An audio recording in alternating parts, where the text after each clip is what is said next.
Ben Shapiro Debunked. The Connors Backlash. I take a look at the first episode of Single Parents a good 4 weeks or so after it premiered. Netflix cancels Iron Fist and Luke Cage. And in a Patreon exclusive, the gold-digging whores of Instagram. Hey, I've got a lot to complain about, so let's do this. The recently canceled podcast with Dawn Pride. Hey, how goes it? Oh boy, tell you what, I check out this guy's podcast, this Ben Shapiro. You probably heard about him. Anyways, he's a conservative pundit. He has his own little outlet. What is it, Daily Wire? It's a pretty decently produced research show for a guy who talks fast. I think a lot of you might have checked it out in the past, but Ben Shapiro said something that didn't sit well with me, and let's go ahead and roll the clip. The idea of picking up and moving. We are the most mobile society in the history of mankind. It is easier to get from one place to another on planet Earth faster than any time in the history of humankind. When we talk about our ancestors in the United States, we're thinking of people in covered wagons taking 6 months to cross the country. You can do it in 6 hours now on a plane, and for significantly less cost. And yet, we are now less mobile, right? Fewer Americans are actually leaving their hometowns. I mean, which is not a good thing. We actually want people to go out there and seek adventure. Right now, Americans are moving less often than they were, right? This is an article from the New York Times. The typical adult lives 18 miles from his or her mother, according to an upshot analysis of data from a comprehensive survey of older Americans. Over the last few decades, Americans have become less mobile. Most adults do not venture far from their hometowns. Well, part of that is because of family. I live very close to my parents. But if I were to move, my parents would probably follow me, not the other way around. If you actually want to reinvigorate the American spirit, we're going to have to teach people the same lesson that God taught Abraham at the very beginning of the Bible. Right? Get up, leave the home that you were born in, and go to a place you do not know. That's how we become bigger. That's how we become better. That's how lives become better. That's how the world becomes better. That's how trade becomes better. It's why you have cool stuff. It's why cultures become better, because they experience and bounce off of other cultures. This notion that we can hunker down now because we've reached paradise and all we have to do is hunker down and live and redistribute what's in our backpacks, those backpacks are going to run out. This is not the way any of this works. Okay, now can you guys understand why this would be inaccurate? You see, Ben, just because your book said that Abraham needed to leave his hometown doesn't mean that it needs to be practiced today. There are some differences. Technology comes up, things change. There's this little thing you may have heard about, it kind of makes your whole occupation feasible. It's called the internet. It's a fairly cool thing, sometimes used for evil, sometimes used for good. But the internet has opened up commerce. You see, we're able to travel very quickly today, yes, by plane. Though we no longer have supersonic jetliners, because the Concorde. But anyway, the point is, we can travel pretty easily. What was at one time a life's journey crossing the Pacific or getting Lewis and Clark type expedition, or even making a summer's long journey as the first highway road adventure across country. These things can be done now in a fairly short period of time. Now, just because you can move quickly doesn't mean you should uproot and go elsewhere. Prostitution's legal in Nevada outside of Las Vegas. Doesn't mean you should visit the whorehouses. Totally different thing. You see, the internet has opened up this gateway, this new channel in which people can make a living pretty much wherever they want. You can be a blogger and not have to go to New York City. Granted, if you want to make it on YouTube, it sure seems like the struggling Hollywood movie studios and mainstream media will force you to uproot and go to where they are. They want that. They want the talent in the Midwest to go to the coast, East Coast or West Coast. They want that because they are the old institution. And the internet threatens their livelihood. Oh, what? You're telling me anybody can upload a video that gets 1 million views? We can't have that shit. We gotta make sure everybody watches our stuff. How do they stop that? Hey, you're popular over there, huh? Well, guess what? If you want to make it in the big leagues, you gotta come over here to us. Yeah. You have to move where you are so that we can get your tax revenues and stuff. That's how this goes. You can make little trinkets and sell them online. You can run a business from your hometown. You don't have to move to be successful. The internet, it makes that possible, Ben. So you got this wrong. And why are people living close to home? There's another contributing factor. No one can afford to move. Now, you have this thing called Jewish privilege. Not to mention that even bringing this up results in one being called an anti-Semite, where your family is able to make connections that get you into whatever school, that then get you opportunities. You don't get these opportunities without the Jewish privilege. You don't. Now the minorities, hey, black, Hispanic, women, whatever, LGBTQ, SLTRV, they're going to get a hand up everywhere they go. It's always like, well, we need to have a minority to hire, but so okay, I guess you're in. Or, oh, hey, here's a scholarship. Here's a handout. Here's a little something to help you out. Here, we'll let you direct a movie. These sort of things will occasionally happen just to create this appeasement quota. Like, oh, look how diverse we are in whichever industry. These sort of things will happen.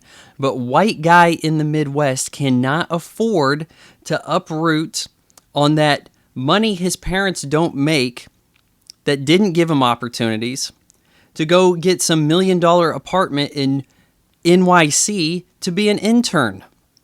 The internship system is destroying the fabric of America. It's just hey, look, we can afford to have a kid who doesn't have to work for a few years. Yeah, but eventually he'll get a decent job because we're friends with that firm over there in New York City. Oh, isn't it amazing how Jews just keep hiring other Jews? Isn't this really an amazing thing over here? Well, I guess you guys can just do whatever you want. I guess if you want to, you can go buy a couple summer homes and you can move wherever you want.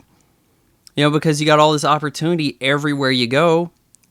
But people who are not connected into the Jewish infrastructure are pretty much stuck where they are, and thanks to the internet, have some kind of way to fight back.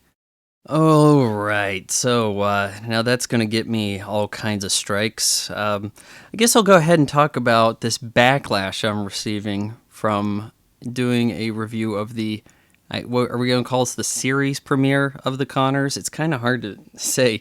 It's the spin-off of a revival, and yet everybody's pissed at me, as though I'm the one who fired Roseanne Barr.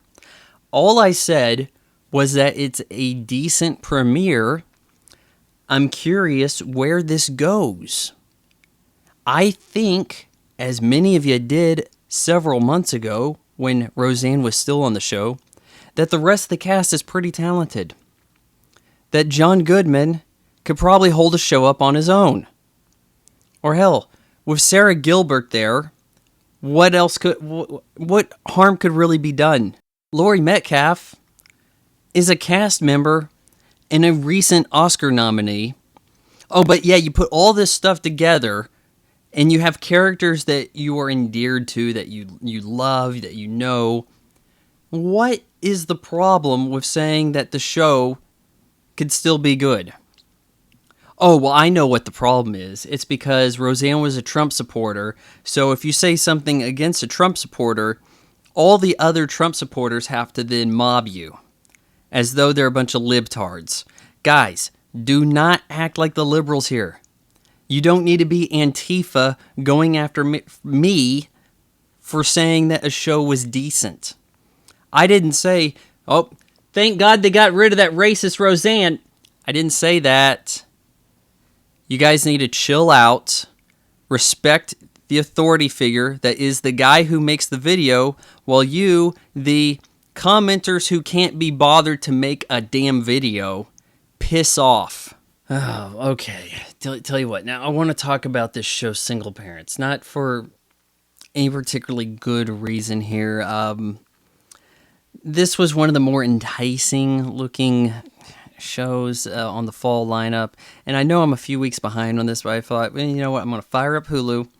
I've got a little bit of time to kill. I'm going to watch the first episode, see how this goes, because a couple things. I think Brad Garrett's good.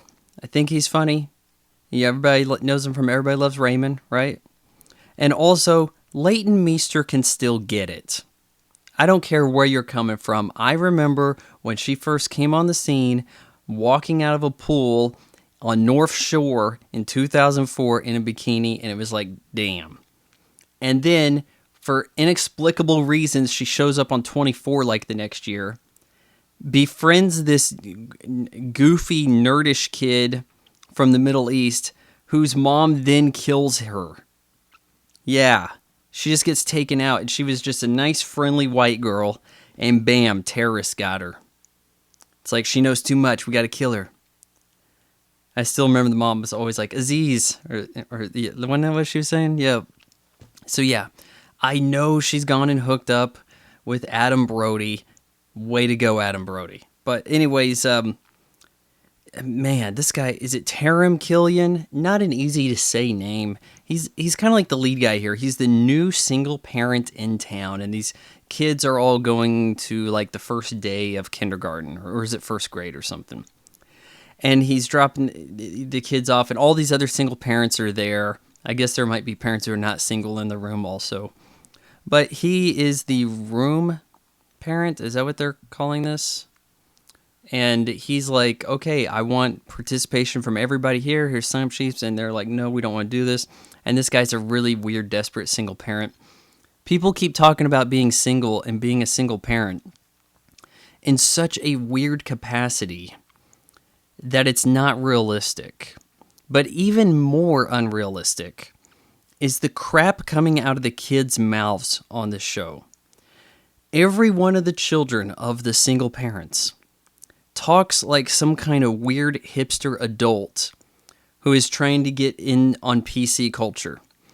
You have this kid, he dresses dapper and he's into fashion. And he's talking like his Project Runway over here. You got no one's like, yeah, real men don't, no wait, one kid gives dating advice saying like real men pay on the date. And then the other one responds, preach. What the hell? You have other weird political crap.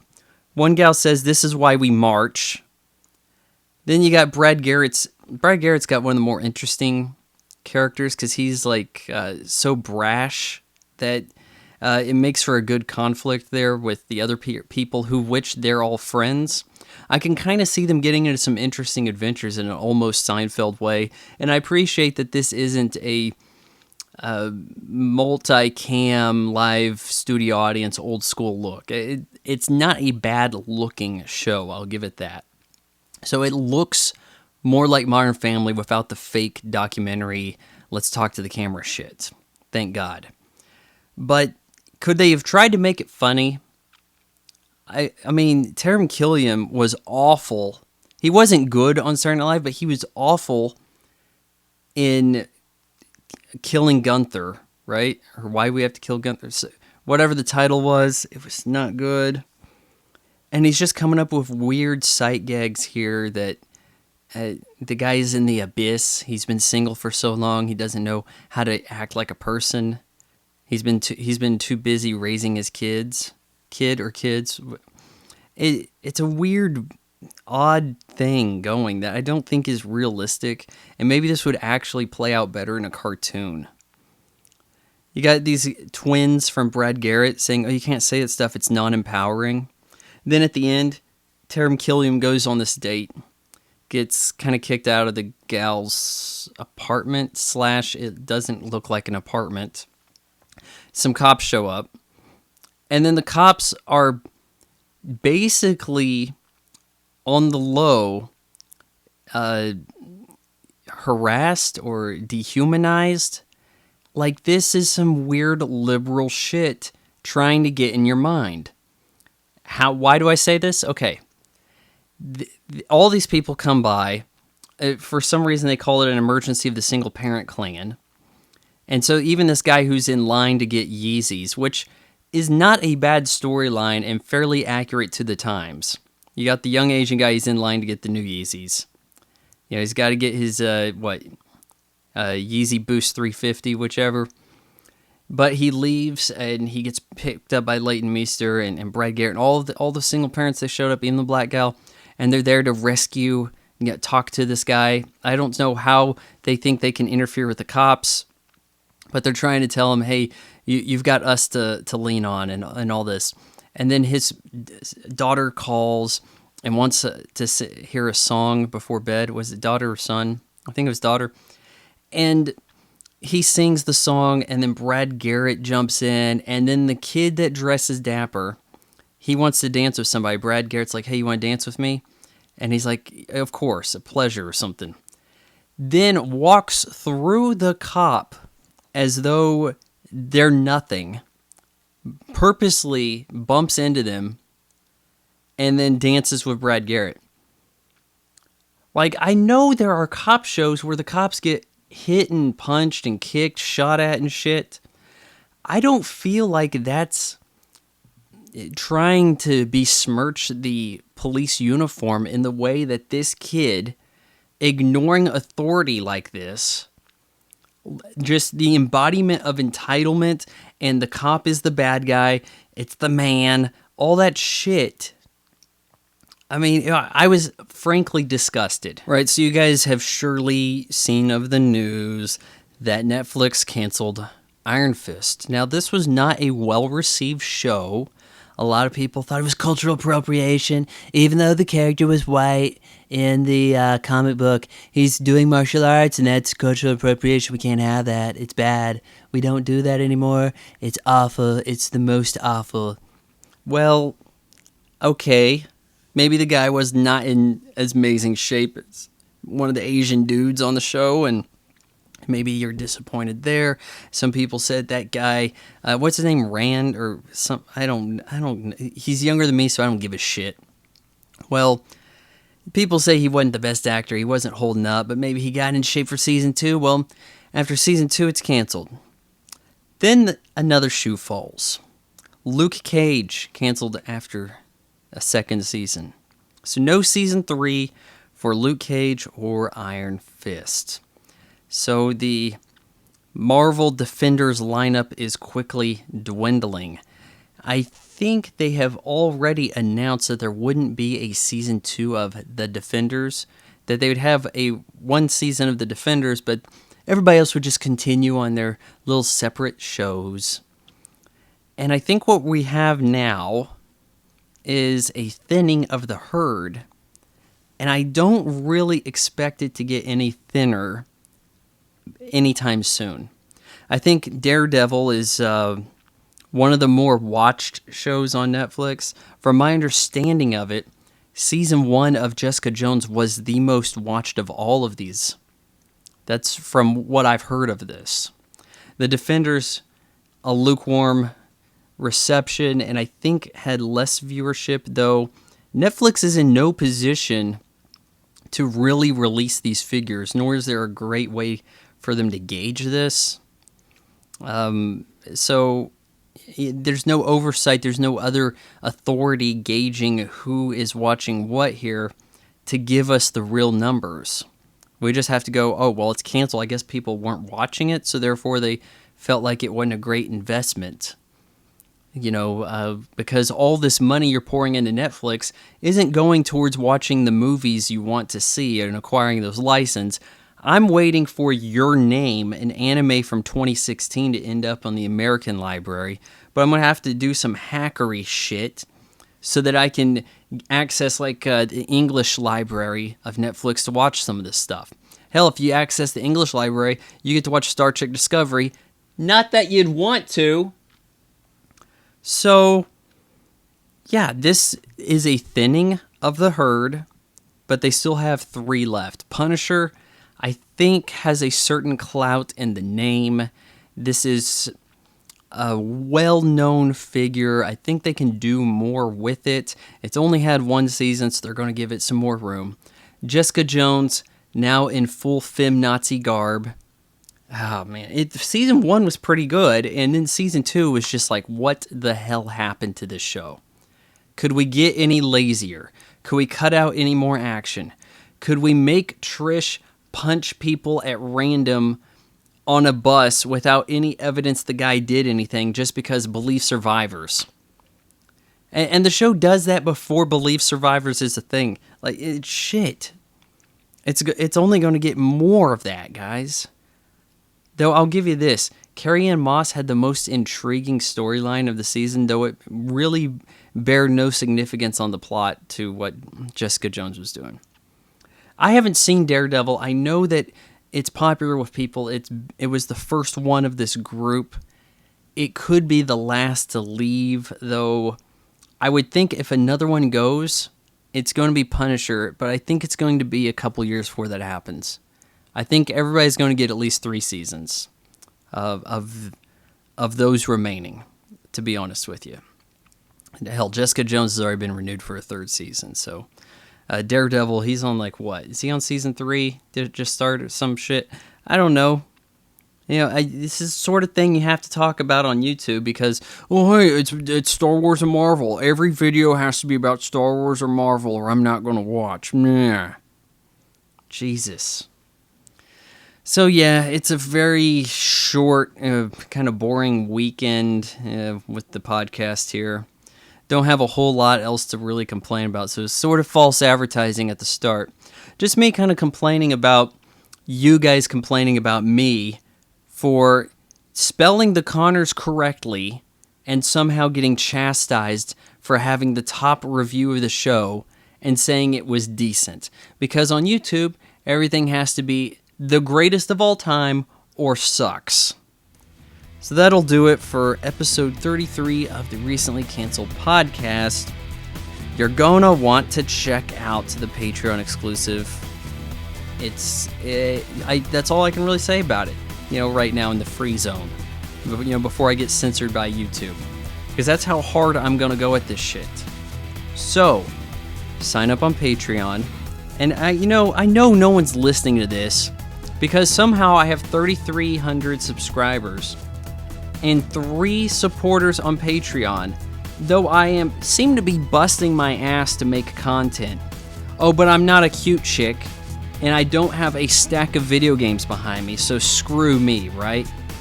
Patreon.com/Vaughn Fry. $1 a month gets you full access, like you're going to